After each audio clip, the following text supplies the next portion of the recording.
키움 히어로즈가 2025 시즌을 앞두고 KBO 리그를 발칵 뒤집을 파격 행보를 보이고 있습니다. 외국인 선수 구성에서 전통적으로 유지되던 투수 2명, 타자 1명이라는 정석을 벗어나 타자 2명 카드를 선택한 것인데요. 그러나 이보다 더 큰 화제를 모으는 것은 그 주인공이 야시엘 푸이그와 루벤 카데나스라는 점이죠. 푸이그는 과거 불법 도박 혐의와 관련된 논란으로 KBO 리그를 떠났던 인물이며, 카데나스는 삼성 라이온즈에서 태업 논란을 일으키며 중도 퇴출된 바 있는데요. 키움은 두 선수를 과감히 영입하며 큰 도전을 감행했지만 이 선택이 기대를 충족시킬지 아니면 또 다른 논란을 불러일으킬지는 시즌이 시작되기 전부터 뜨거운 이슈로 떠오르고 있습니다. 관련 내용 자세하게 정리해 드리겠습니다. 푸이그는 2022 시즌 키움 유니폼을 입고 KBO 리그에서 화려한 퍼포먼스를 선보이며 팀을 한국 시리즈로 이끌었던 핵심 타자였습니다. 당시 그는 타율 2할 7푼 7리, 21홈런, 73타점을 기록하며 강렬한 인상을 남겼는데요. 키움은 그와 재계약을 원했지만 푸이그가 미국 법무부 조사 대상에 오르며 계약이 무산됐죠. 이후 그는 법적 문제로 인해 전 세계 야구계에서 불안한 입지에 놓였습니다. 하지만 키움은 푸이그의 귀환을 선택했는데요. 키움 구단 관계자는 푸이그는 현재 모든 법적 문제에서 자유로운 상태다.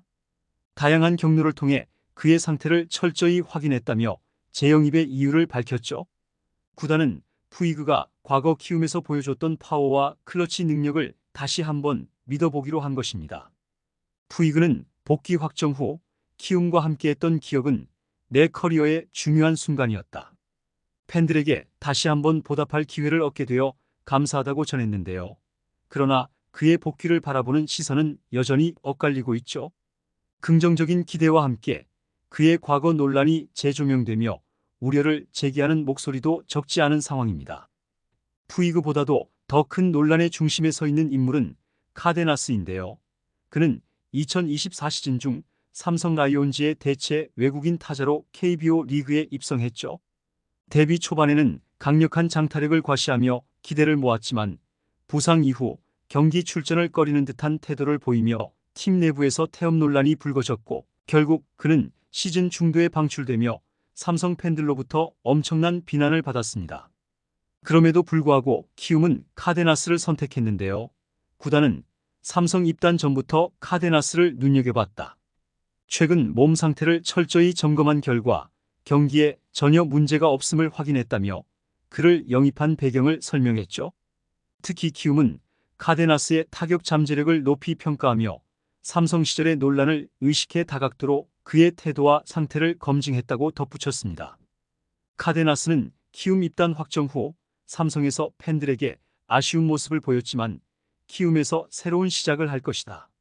나를 믿어준 키움에 최선을 다하겠다고 밝혔는데요. 하지만 그의 영입이 팀 내부의 화합에 어떤 영향을 미칠지는 미지수이죠. 키움이 이 같은 파격적인 결정을 내린 배경에는 2024 시즌의 뼈아픈 실패가 자리하고 있었는데요.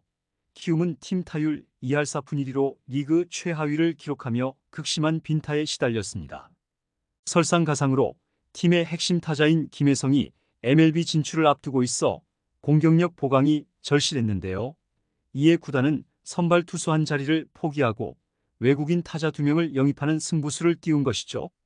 하지만 이 같은 선택이 KBO 리그에서 얼마나 효과를 발휘할지는 의문인데요. 과거 외국인 타자 2명을 동시에 기용했던 사례는 드물며 성공 사례도 제한적입니다. 특히 투수력이 팀 성적에 큰 영향을 미치는 KBO 리그 특성상 선발 투수 한 자리를 포기한 대가가 클 수도 있죠. 키움은 푸이그와 카데나스를 선택하는 동시에 기존 외국인 투수들과도 결별을 선언했는데요. 올 시즌 훌륭한 활약을 펼쳤던 헤이수스와의 재계약을 포기했으며 에이스 후라도도 팀을 떠날 예정입니다. 대신 키움은 미국에서 에이스급 투수와의 계약을 성사 단계에 있는 것으로 알려졌는데요. 구단은 타선에 집중하면서도 마운드의 공백을 메울 준비를 하고 있다며 새로운 투수는 KBO 리그에 최적화된 강점을 가진 선수라고 자신감을 내비쳤죠. 키움 히어로즈의 타자 2명 전략은 KBO 리그에서 보기 드문 실험적 도전인데요. 푸이그와 카데나스라는 논란의 중심에 선 두 선수가 타선을 얼마나 강화할지는 시즌을 통해 증명될 것으로 보입니다. 그러나 두 선수 모두 과거의 논란에서 완전히 자유로울 수 없는 만큼 시즌 중 어떤 문제가 불거질지는 여전히 우려를 자아내고 있죠. 푸이그의 복귀는 단순히 과거의 성과를 되풀이하려는 시도가 아니라 팀의 정체성을 강화하고 팬들에게 화려한 야구를 선보이겠다는 의지의 표현으로 볼 수 있는데요. 2022년 한국 시리즈에서 푸이그가 보여준 강렬한 인상은 여전히 팬들의 기억 속에 남아있으며 특히 그의 폭발적인 장타력과 경기에서의 존재감은 이번 선택을 정당화하는 주요 요소입니다.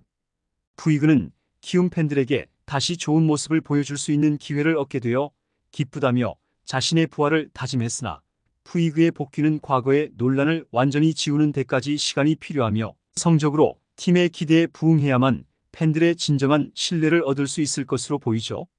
카데나스 역시 논란 속에서 새로운 기회를 잡았는데요. 키움 구단은 그의 방출 당시 삼성에서의 부진이 전적으로 선수 개인의 문제는 아니라고 보고 철저한 검증을 거쳐 영입을 결정했습니다. 그의 데뷔 초반 폭발적인 타격과 타고난 장타력은 키움 타선에 필요한 퍼즐 조각일 수 있죠.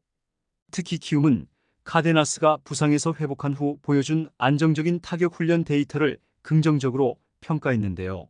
그러나 과거 태업 논란과 부상 관리 실패의 그림자는 여전히 그를 따라다닐 것으로 보입니다. 카데나스가 이를 극복하고 팀에 완전히 융화될 수 있을지 여부는 그의 새로운 도약의 성패를 가를 중요한 열쇠죠. 키움은 후라도와 헤이수스 두 외국인 투수와 결별하며 마운드에 공백을 남겼으나 구단은 강력한 에이스급 투수를 영입 중이라며 팬들에게 신뢰를 요청했고 이 세 투수는 미국 마이너리그에서 검증된 강점을 가지고 있으며 키움 마운드의 중심 역할을 맡을 예정이라고 구단은 밝혔습니다. 다만 리그 특성상 선발 투수 2명을 배치했던 기존 전략을 벗어난 만큼 새 외국인 투수의 적응 여부와 기존 국내 선발진의 뒷받침이 큰 변수로 작용할 전망이죠. 키움이 이번에 택한 타자 2명 전략은 단기적으로는 타선 강화라는 명확한 목표를 달성할 가능성이 큰데요. 그러나 투수력이 승패를 좌우하는 KBO 리그에서 외국인 선발 투수 한 자리를 포기한 것이 장기적으로 어떤 영향을 미칠지는 미지수입니다. 또한 두 타자가 모두 경기장에서 적응하지 못하거나 부진할 경우 키움의 공격력 의존도가 더욱 심화될 우려도 있죠. 특히 푸이그와 카데나스 모두 과거 KBO 리그와 해외 리그에서 논란을 겪은 선수들이기에 이들의 활약 여부는 시즌 초반 성적뿐 아니라 팀 분위기와 팬들의 여론에도 중대한 영향을 미칠 것입니다. 2025 시즌은 키움에게 있어 단순한 재정비 이상의 도약을 요구하는 시간이 될 것으로 보이는데요. 팬들과 구단은 파격이라는 선택이 성공이라는 결과로 이어지기를 간절히 바라고 있죠. 과연 키움 구단이 이 대담한 도박에서 웃을 수 있을지 아니면 그 대가를 치르게 될지 다가오는 시즌이 기다려지고 있습니다. 이번 영상은 여기서 마치겠습니다. 재밌게 보셨다면 구독과 좋아요, 알림 설정 부탁드려요. 그럼 오늘도 시청해 주셔서 감사합니다.